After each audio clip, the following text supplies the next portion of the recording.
السلام علیکم Q R voice channel پہ خوش آمدید۔ یہ جگہ شہر سے کافی ہٹ کر واقع تھی۔ اس جگہ پر باڑہ بنانے میں مجھے کوئی دلچسپی نہیں تھی۔ میرا شہر والا باڑہ کافی کامیابی سے چل رہا تھا۔ شہر میں موجود دکانوں، فارم اور مویشی باڑوں کی نسبت میرے دودھ کی زیادہ مانگ تھی۔ ایک تو میں جانوروں کو اچھی خوراک دیتا تھا، لوگوں کو دودھ شہر سے کم ریٹ پر بیچتا تھا۔ دوسرے کبھی دودھ میں ملاوٹ نہیں کی تھی۔ دوسرے باڑوں کے مالک مویشیوں کو زیادہ دودھ دینے کے لیے انجیکشن لگاتے تھے، مگر میں نے اپنے ملازموں کو سختی سے تاکید کی تھی کہ خواہ مجھے نقصان ہی کیوں نہ ہو مگر جانوروں کو کبھی انجیکشن نہ لگانا۔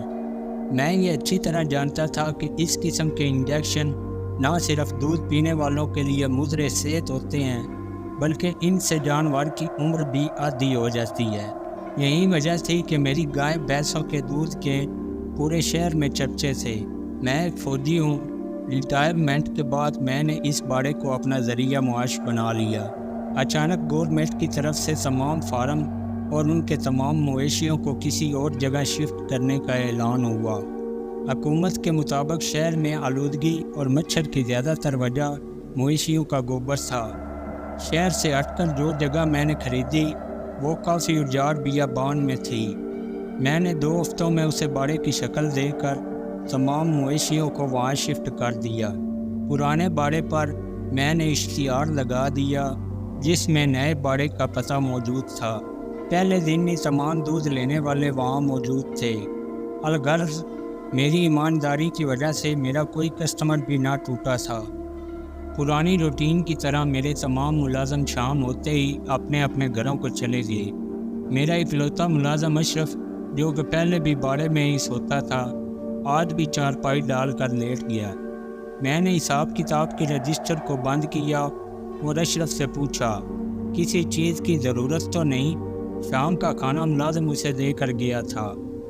نہیں مختار صاحب، کھانا آ گیا، رات کو پینے کے لیے چائے یہی بنا لوں گا، اور کسی چیز کی ضرورت نہیں، اشرف نے بتایا اور میں گھر چلا آیا۔ رات کے تقریباً 11 بجے کا وقت ہوگا کہ اشرف کی کال آ گئی۔ وہ بہت گھبرایا ہوا تھا۔ وہ بار بار یہی بولے جا رہا تھا کہ یہ خوفناک چیز مجھے مار ڈالے گی۔ اس کی سانس پھولی ہوئی تھی اور وہ جیسے بھاگ رہا تھا۔ میں نے اسے فوراً باڑے سے نکلنے کا بولا اور خود بھی گھر سے نکل آیا۔ اپنی موٹر بائک پہ بیٹھا میں یہی سوچ رہا تھا کہ اشرف کافی نڈر اور بہادر انسان تھا۔ پرانے باڑے میں اس نے 4 چوروں کو اکیلے ناکوں چنے چبوا دیے تھے، انہیں مار مار کر بے ہوش کر دیا تھا، مگر اب نہ جانے ایسا کیا ہوا تھا کہ وہ اتنا ڈر گیا تھا۔ میں نے بائک کو باڑے کے گیٹ کے سامنے روکا اور ادھر ادھر دیکھا۔ وہاں کوئی زیرو موجود نہیں تھا۔ باڑے کے اندر بھی گہری خاموشی چھائی ہوئی تھی۔ میں نے جیب سے چابی نکالی اور گیٹ کھولا۔ اندر قدم رکھتے ہی مجھے حیرت کا شدید جھٹکا لگا۔ میرے پاؤں کے پاس ہی اشرف اوندے منہ پڑا تھا۔ اس کے جسم پر بہت سے کیڑے چمٹے ہوئے تھے۔ میں نے غور سے دیکھا تو وہ گندے پانی میں رہنے والی جوکیں تھیں جو اس کے جسم سے خون پینے میں مصروف تھیں۔ میں نے جھاڑو اٹھائی اور ان تمام جوکوں کو اس کے جسم سے جھاڑ دیا۔ اشرف کی نبض ٹٹولی تو وہاں کوئی اشارہ، کوئی امید باقی نہیں تھی۔ پھر بھی میں نے 1122 پر کال کر دی۔ پھر میں نے باڑے کا جائزہ لیا، بھینسوں گاؤں پر ٹارچ کی روشنی ڈالی۔ بائیں سائیڈ کے مویشی تو آرام سے لیٹے ہوئے تھے، مگر دائیں سائیڈ پر ٹارچ کی روشنی ڈالتے ہی میرا دماغ سائن سائن کرنے لگا۔ منظر کافی خوفناک تھا۔ میری ایک بھینس زمین پر گری ہوئی تھی اور کوئی چیز اس کے گلے سے اپنا منہ لگائے گھٹا گھٹ اس کا خون پی رہی تھی۔ میں نے چیز اس لیے کہا کہ اس کی کالے سیاہ بال چہرے کے آگے آئے ہوئے تھے۔ میں ٹارچ ہاتھ میں پکڑے اور نزدیک ہوا تو چپٹ چپٹ کی آواز رک گئی۔ اس چیز نے اپنا سر اوپر اٹھایا تو میرا سانس جیسے رک سا گیا۔ دکھنے میں تو وہ کوئی لڑکی ہی تھی، مگر اتنی خوفناک صورت میں نے زندگی میں پہلی بار دیکھی تھی۔ میں کوئی بزدل انسان نہیں، مگر اس وقت خوف سے میری حالت پتلی ہو رہی تھی۔ میری ٹانگیں اینٹھ رہی تھیں اور خوف کی شدید لہر ریڑھ کی ہڈی میں پھریریاں لے رہی تھی۔ اس کی آنکھیں بالکل سیاہ تھیں اور وہ اپنے خون سے سنے چہرے کو اوپر اٹھائے اپنی سیاہ آنکھوں سے مجھے ہی دیکھ رہی تھی۔ اچانک اس نے ایک خوفناک چیخ ماری اور اپنے ہاتھوں اور پیروں پر کسی چوپائے کی طرح دوڑتی ہوئی میری طرف بڑھی۔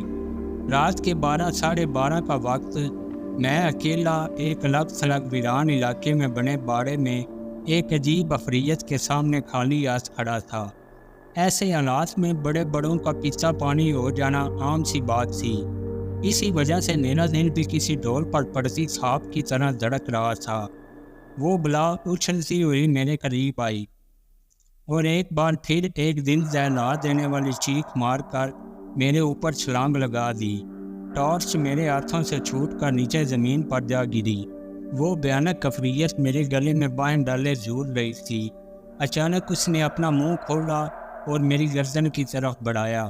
اس کے کھلے منہ اور جسم سے بدبو کے بھپکے اٹھ رہے تھے۔ اس نے میری گردن پر دانت گاڑنے کی کوشش کی۔ میں اب بھی اگر کچھ نہ کرتا تو شاید میرا حال بھی اشرف جیسا ہوتا۔ میں نے ہمت کر کے اس کے بال پکڑے اور ایک زوردار جھٹکا دیا۔ اس کی حلق سے گراٹیں نکل رہی تھیں جو جلد ہی بھیانک چیخوں میں تبدیل ہو گئی۔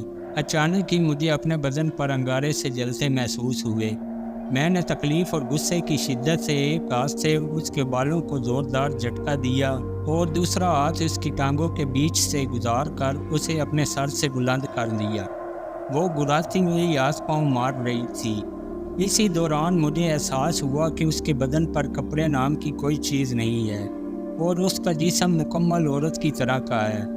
میں نے اسے زور سے زمین پر پٹک دیا اور جلدی سے ٹارچ اٹھا کر روشنی اس کی طرف پھینکی۔ نیچے گرتے ہی اس کی درد بڑی چیخ نکلی۔ میں نے ٹارچ کی روشنی میں دیکھا وہ اچھل کر سیدھی ہو چکی تھی۔ میں نے بھاگ کر باڑے کی دیوار سے لٹکی کلہاڑی اٹھائی مگر اس خون آشام لڑکی کی چیخیں آہستہ آہستہ دور ہو رہی تھیں۔ میں نے ٹارچ کی روشنی آواز کی سمت پھینکی تو میری حیرت کی انتہا نہ رہی۔ وہ لڑکی چاروں ہاتھوں پیروں پر چلتی چھلانگیں لگاتی باڑے کی پچھلی دیوار کے پاس پہنچ چکی تھی۔ پھر وہ کسی چھپکلی کی طرح تیزی سے دیوار پر چڑھی اور دوسری طرف کود گئی۔ وہ دیوار کافی اونچی تھی۔ مجھے نہیں لگتا تھا کہ اس کی تمام ہڈیاں سلامت ہوں گی۔ میں نے بھاگ کر لکڑی کی سیڑھی اٹھائی اور دیوار سے لگا کر اس پر چڑھ گیا مگر دوسری طرف دیکھنے پر میری حیرت میں مزید اضافہ ہو گیا۔ وہ لڑکی کسی جانور کی طرح کلانچیں بھرتی جا رہی تھی۔ اسی وقت چاند بادلوں کی اوٹ سے نکلا تھا۔ چاند کی دودھیا روشنی میں میری نظر دور گندے پانی کے تالاب پر پڑی۔ پھر چھپاک کی آواز کے ساتھ وہ لڑکی اس پانی میں کود گئی۔ میں چند لمحے ساکت اس گندے تالاب کی طرف دیکھتا رہا مگر پانی میں بننے والی لہریں ساکت ہوتی جا رہی تھیں اور اس لڑکی کا وہاں نام و نشان بھی نہ تھا۔ سیڑھی سے نیچے اترتے ہی مجھے اپنے بدن پر جلنے والے انگاروں کا احساس ہوا۔ جوش کی حالت میں اپنی طرف سے میں بے خبر ہو چکا تھا مگر اب میں نے قمیض اتاری تو اپنے بدن پر بہت سی جونک کو چمٹے دیکھ کر لرز گیا۔ میں نے اپنی قمیض کی مدد سے ان کیڑوں کو جسم سے اتارا اور پیروں تلے کچل ڈالا۔ پٹاخے کی آواز سے کیڑا پھٹتا اور خون کی پچکاری میرے بوٹ پر پڑتی۔ شاید یہ میرے جسم کا ہی خون تھا جسے پی پی کر وہ کیڑے پھول چکے تھے۔ تمام کیڑوں کو جسم سے اتارنے کے بعد میں اس تالاب کی طرف جانے ہی والا تھا کہ ایمبولینس کے ہوٹر سننے کے بعد میں نے اپنا ارادہ ملتوی کر دیا۔ میں گیٹ سے باہر آ کر کھڑا ہو گیا۔ چند ہی منٹوں میں اشرف کے مردہ وجود کی تصدیق ہو گئی۔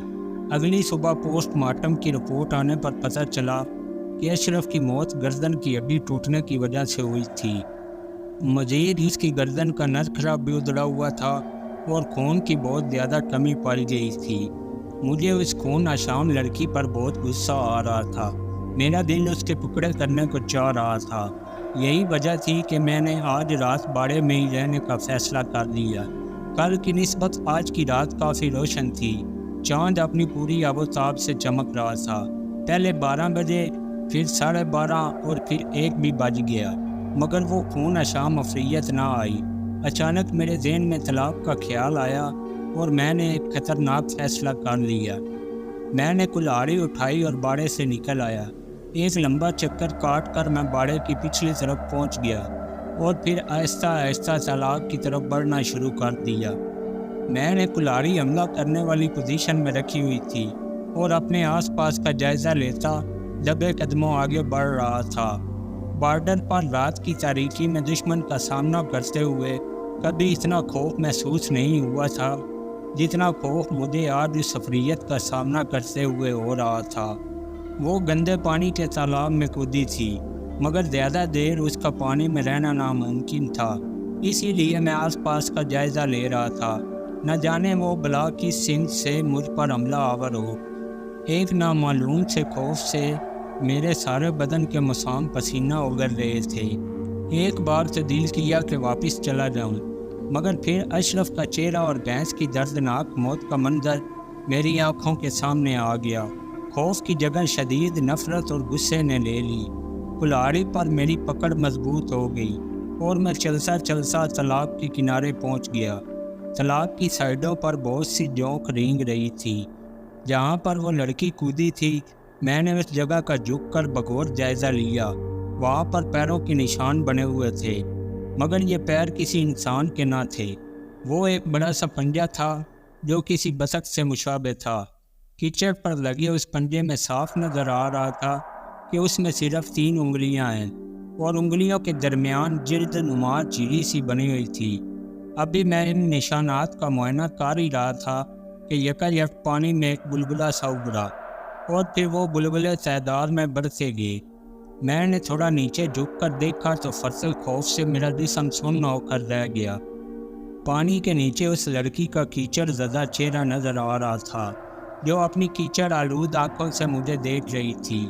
میرے پاؤں جیسے زمین نے جکڑ لیے تھے۔ میں خوف سے بت بنا کھڑا تھا۔ اچانک وہ لڑکی اوپر اچھلی اور میری گردن کو دبوچ لیا۔ اس اچانک افتاد سے میں اپنا توازن برقرار نہ رکھ سکا۔ وہ لڑکی مجھے لیے کیچڑ کے تالاب میں اترتی چلی گئی۔ کلاڑی کب کی میرے ہاتھ سے چھوٹ کر تالاب میں گر چکی تھی۔ کچھ دیر تو مجھے سمجھ ہی نہ آئی کہ یہ اچانک کیا ہو گیا، مگر تالاب میں اترتے ہی جب جسم پر انگارے سے جلتے محسوس ہوئے تو یہ بھیانک حقیقت مجھ پر واضح ہوئی کہ میں اس وقت گندے پانی کے تالاب میں ایک خون آشام افریت کے رحم و کرم پر ہوں۔ میں نے آنکھیں کھولی مگر جلدی بند کرنا پڑی۔ ایک پل میں ہی میری آنکھوں میں مرچیں سی بھر گئی تھی۔ ویسے بھی پانی میں آنکھیں کھولنے کا فائدہ بھی کچھ نہ تھا، چار سو اندھیرا تھا۔ اچانک ایک کیڑا رینگتا ہوا میرے ناک کے دانے پر پہنچ گیا۔ وہ اندر گھسنے ہی والا تھا کہ میں نے ہاتھ سے پکڑ کر اسے اپنی جلد سے علیحدہ کیا اور ہاتھوں سے ہی مسل ڈالا۔ ایک فوجی ہونے کے ناطے اور روز کی ایکسرسائز کی وجہ سے مجھے اپنا سانس دیر تک روکنے پر عبور تھا، لیکن کب تک؟ کیونکہ وہ لڑکی میری گردن پکڑے تالاب کی گہرائیوں میں اترتی جا رہی تھی۔ میرا دماغ بار بار مجھے خطرے کا سگنل دے رہا تھا۔ میں نے خود سے کہا، مختار اگر اب تو نے کچھ نہ کیا تو اسی گندے تالاب میں تیری قبر بن جائے گی۔ یہ کیڑے اور لڑکی تیرا خون پی جائیں گے اور کسی کو کانوں کان خبر تک نہ ہوگی۔ بھیانک موت کے تصور سے میرے اندر جیسے بجلیاں بھر گئیں۔ میں نے کان میں گھسنے کی کوشش کرتی ایک جوک کو ہاتھوں سے مسلا اور اپنی گردن پر جمع اس لڑکی کا ہاتھ پکڑ کر اس کی کلائی دانتوں تلے دبا کر چبا ڈالی۔ وہ لڑکی شاید میری طرف سے مطمئن تھی۔ میرے اچانک کاٹنے پر اس نے میرا گلا چھوڑ دیا۔ اسے کاٹتے ہوئے میرے منہ میں بہت سی کیچڑ بھر گئی تھی، مگر یہ سب سوچنے کا وقت میرے پاس نہیں تھا۔ میں بیک وقت 3 موازوں پر ڈٹا ہوا تھا۔ پہلے نمبر پر مجھے اپنا سانس کنٹرول رکھنا تھا، دوسرے ان خون آشام کیڑوں سے بچنا تھا جو کبھی میرے کان تو کبھی ناک میں گھسنے کی کوشش کر رہے تھے، تیسرے اس لڑکی سے بچ کر مجھے تالاب سے باہر نکلنا تھا۔ میں ہاتھ پاؤں مارتا اوپری سطح کی طرف بڑھا۔ اس لڑکی کا ہاتھ میرے پاؤں پر لگا، مگر اس کے پکڑنے سے پہلے ہی میں نے اپنی ٹانگ کھینچ لی۔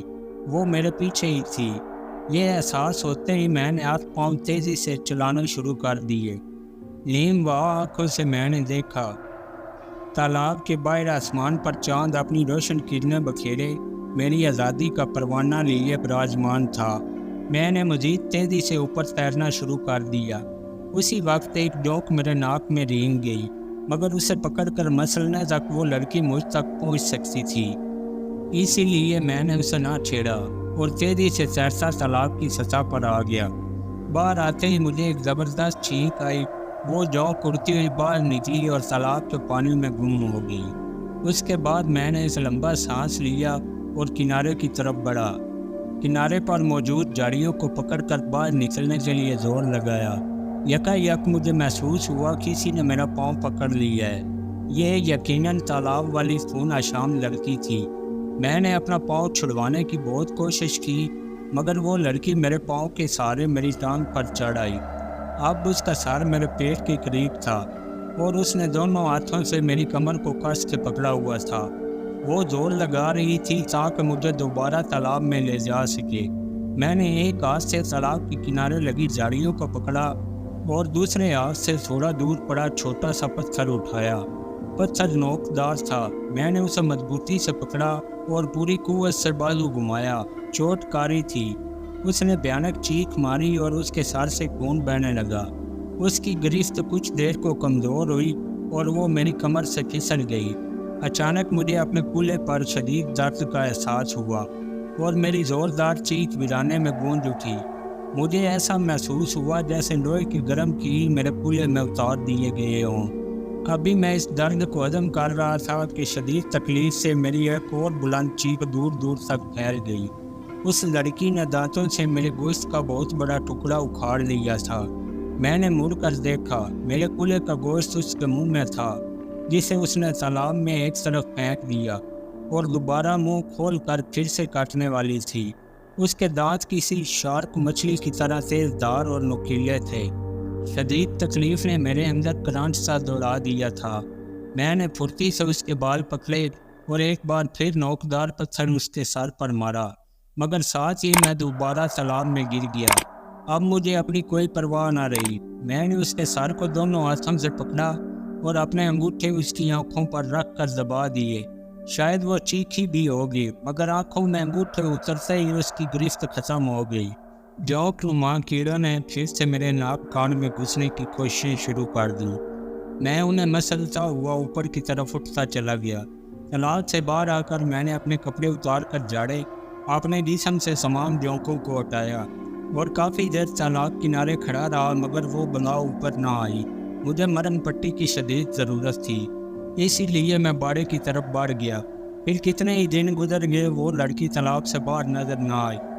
میں اب اس کی طرف سے مطمئن ہوں۔ اگر کسی طریقے وہ ادھر آ بھی گئی تو وہ دن اس کی زندگی کا آخری دن ہوگا۔